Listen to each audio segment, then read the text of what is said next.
الحمد للہ وکفی وسلام علی عباده الذین اصطفی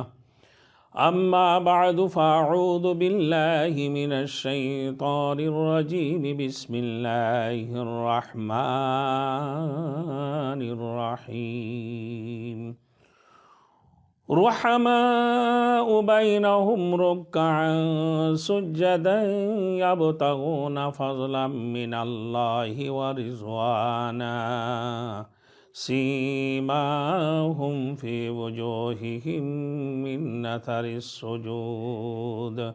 قال النبی صلی اللہ علیہ وسلم اصحابی کالنجوم اقتدیتم اہتدیتم او کما قال علیہ الصلاة والسلام۔ میرے محترم دوست بزرگ، میں آپ لوگوں کے سامنے آج ان ہستیوں کی بارے میں بیان کرنا چاہتا ہوں جن کی بارے میں اللہ رب العزت نے قرآن مجید کے اندر رضی اللہ تعالی عنہم ورضوا عنہ فرمایا، اللہ ان سے راضی ہو گئے اور وہ اللہ کو راضی کر لی۔ وہ اللہ کو راضی کرنے والوں میں سے سب سے پہلے میرے دوستوں حضرت صدیق اکبر رضی اللہ تعالیٰ عنہ فرمایا، رسول مقبول صلی اللہ علیہ وسلم کو جب اللہ رب العزت نے نبوت عطا فرمائی، میرے محترم دوست بزرگ، سب سے پہلے رسول مقبول صلی اللہ علیہ وسلم نبوت سے پہلے غار حرا میں بیٹھ کر عبادت کیا کرتے تھے اور اللہ کی عبادت کیا کرتے تھے، اللہ کی ذکر میں مشغول رہا کرتے تھے۔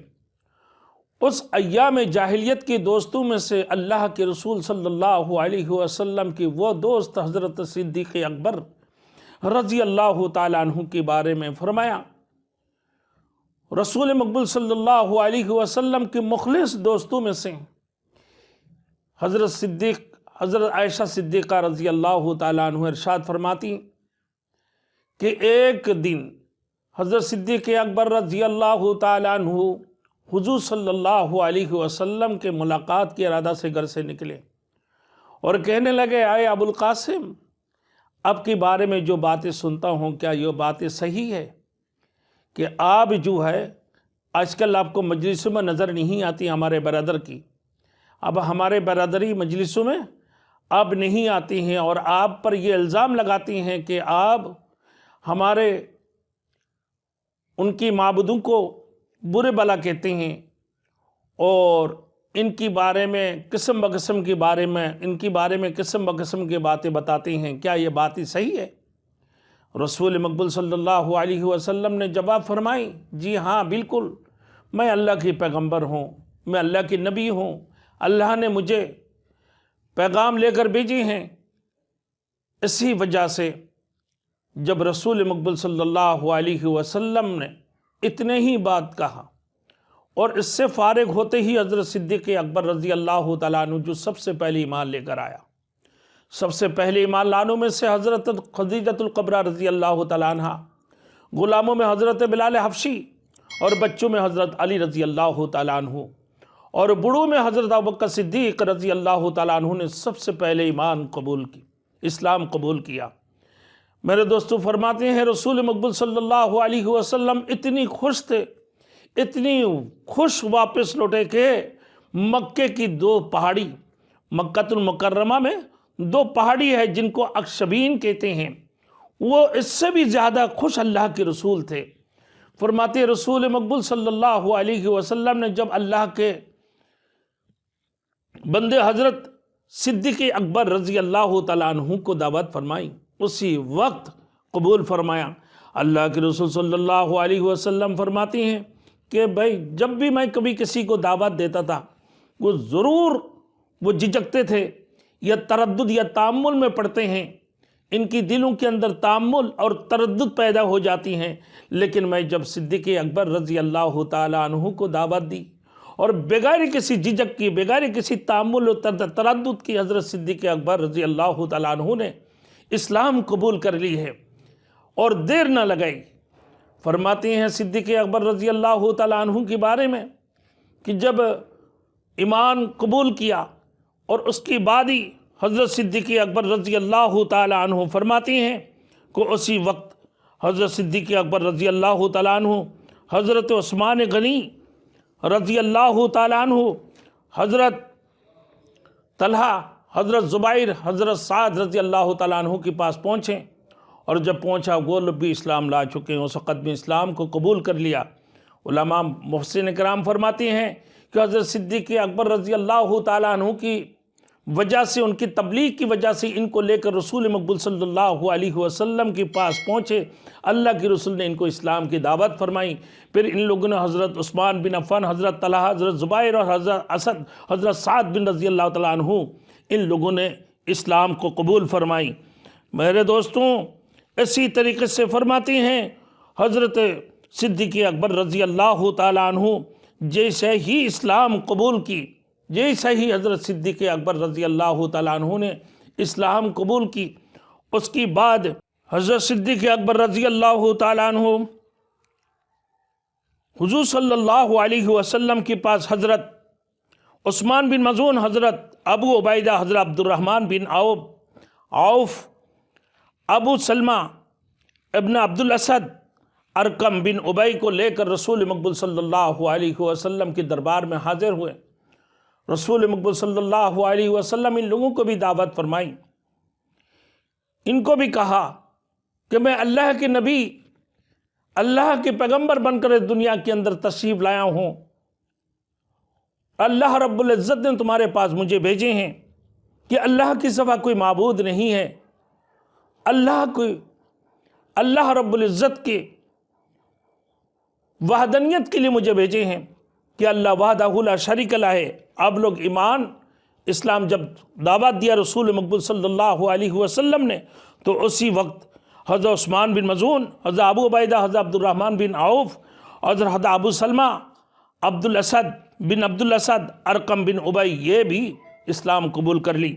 میرے محترم دوستو بزرگ کو فرمایا کہ حضرت ابوبکر صدیق رضی اللہ تعالیٰ عنہ حضور صلی اللہ علیہ وسلم کی خدمت میں آ کر عرض کیا،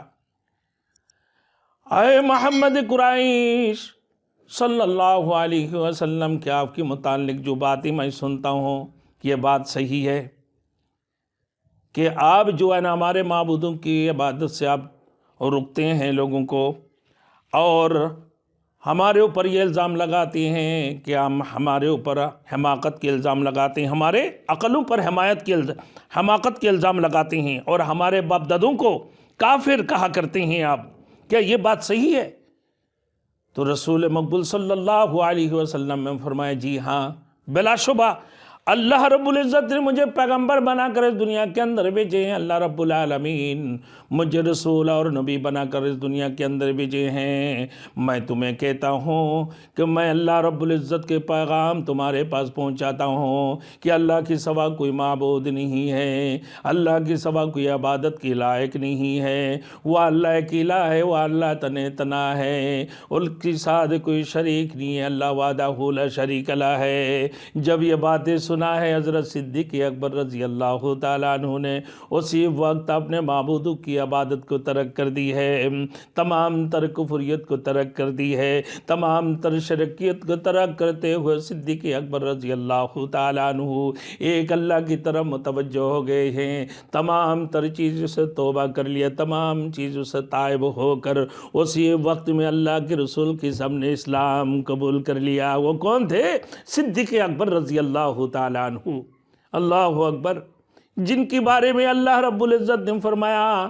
کہ صدیق اکبر جنت کے اندر سب سے پہلے داخل ہوں گے، اللہ کے رسول نے فرمایا صدیق اکبر جنات کے ایک جماعتوں میں سے جنتیوں میں سے ایک جماعت کی سردار ہوں گے، جنتیوں میں سے ایک جماعت کی سردار ہوں گے صدیق اکبر رضی اللہ تعالیٰ عنہ، کہ بلا جھجک، بلا تعمل اور بلا تردد، بغیر کسی فکر کے حضرت صدیق اکبر نے اسی وقت اسلام قبول کر لی، جو سب سے پہلے اسلام کو قبول کرنے والوں میں سے تھے، ایام جاہلیت کی اللہ کے رسول کی دوستوں میں سے تھے۔ فرمایا کہ صدیق اکبر پھر بھی اپنے آپ کو کہا کرتے تھے کاش میں اگر درخت ہوتا تو مجھے کاٹ دیا جاتا، کاش اگر میں گھاس ہوتا تو جانور مجھے کھا جاتے، کاش اگر میں کسی مومن کی بدن کے بال ہوتا، کاش میں کوئی پرندہ یا جانور ہوتا۔ ایک مرتبہ حضرت صدیق اکبر رضی اللہ تعالیٰ عنہ، حضرت صدیق اکبر رضی اللہ تعالیٰ عنہ ایک باغ میں داخل ہوئے، جب دیکھا ایک پرندہ بیٹھے ہوئے درخت کے اوپر، بڑے درخت کے نیچے لمبے لمبے سانس لے رہے، اپنے لمبے سانس لے رہے، اور اس کی بعد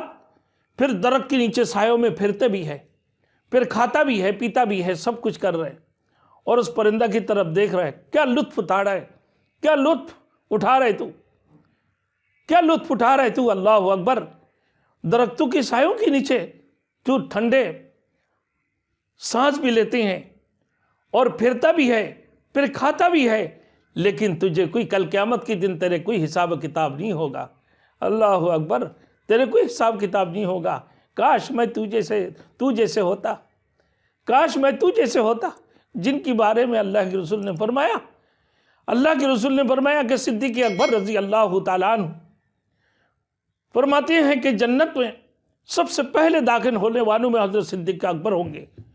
اور جنت کی جماعتوں میں سے ایک جماعت کی سردار ہوں گے حضرت صدیق اکبر رضی اللہ تعالیٰ عنہ۔ حضرت صدیق اکبر اس کی باوجود بھی افسوس کرتے ہیں، اللہ کی ڈر، اللہ کی خوف ان کے دلوں کے اندر کس قدر تھے۔ میرے دوستوں، ایک مرتبہ ایسے ہوا، حضرت ربیعہ بن اسلمی رضی اللہ تعالیٰ عنہ سے کچھ تل کلام ہو گئی، اور ہونے کے بعد انہیں کہنے لگا کہ میں نے جو تمہیں بات کہا، ان کے خیال آیا اچانک کہ میں نے ان کے ساتھ زیادتی کی،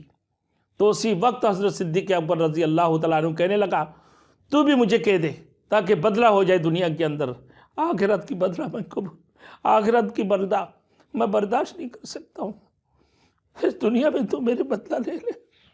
اس دنیا میں میرے بدلہ لے لے۔ حضرت صدیق اکبر رضی اللہ تعالیٰ عنہ جب یہ کہنے لگا، حضرت ربیعہ اسلمی انکار کر دی اور کہنے لگا کہ میں اللہ کے رسول صلی اللہ علیہ وسلم کے پاس جا کے اس کی شکوہ کروں۔ تو بنو اسلم میں سے ایک جماعت ان کے پاس آئے، کچھ لوگ آنے لگا، واہ، خود تو زیادتی بھی کرتے ہیں اور خود اللہ کے رسول کے بعد جا کے شکوہ بھی کر رہے ہیں۔ حضرت ربیعہ اسلمی رضی اللہ تعالیٰ عنہ کہنے لگا، اللہ کے رسول کے پاس آ کے پورا تفصیل سنائی، کیا رسول اللہ صلی اللہ علیہ وسلم ایسے ہوا کہ ہمارے ساتھ کچھ باتوں میں زیادتی کر لی تھی، پھر مجھے کہنے لگا تم بدلہ لے لو اس دنیا کے اندر، آخرت میں نہیں، تم مجھے بھی کہہ دو تاکہ دنیا میں اس کا بدلہ وصول ہو جائے، لیکن میں نے انکار کیا۔ اللہ کے رسول نے فرمایا تم نے صحیح کیا، تم نے صحیح کیا، تم اچھے کام کیا، تم بہت بھالے کام کیا کہ تم کہہ دو کہ اللہ رب العالمین آپ کو معاف فرما دے۔ اسی طریقے سے میرے دوستوں، ایک دن حضرت صدیق اکبر رضی اللہ تعالیٰ عنہ کے بارے میں حضرت عمر فاروق رضی اللہ تعالیٰ عنہ اور حضرت ابوبکر صدیق رضی اللہ تعالیٰ عنہ دونوں کے درمیان ایک تکرار ہو گئے تھے۔ تو جیسے تکرار ہوا، رسول مقبول صلی اللہ علیہ وسلم فرمانے لگے، جب میں دین کی دعوت دیا کرتا تھا، تمہیں اللہ کی طرف بلایا کرتا تھا، تم لوگوں نے مجھے جھٹلایا، لیکن صدیق اکبر نے مجھے جھٹلایا نہیں، مجھے تصدیق کیا صدیق اکبر نے، میرے جان اور مال کی ساتھ دی، میرے جان و مال کی حفاظت کی، وہ مجھ سے کبھی دور نہیں ہوا۔ خبردار میرے خاطر تم لوگ اس بات پر رک جاؤ، میرے خاطر کیا تم رک سکتے ہو؟ اس کی بعد حضرت صدیق اکبر رضی اللہ تعالیٰ عنہ کو کبھی کسی نے ایک لفظ بھی نہیں کہا، حضرت صدیق اکبر کو کبھی ایک لفظ بھی نہیں کہا۔ حضرت صدیق اکبر رضی اللہ تعالیٰ عنہ کی اللہ کی خوف، اللہ کی ڈر اتنی تھی۔ میرے دوستوں، فرماتے ہیں کہ صدیق اکبر رضی اللہ تعالیٰ عنہ جب ایمان قبول کیا، اسلام قبول کیا، خاموش تھے، علل اعلان نہیں کیا، چپ رہتے تھے۔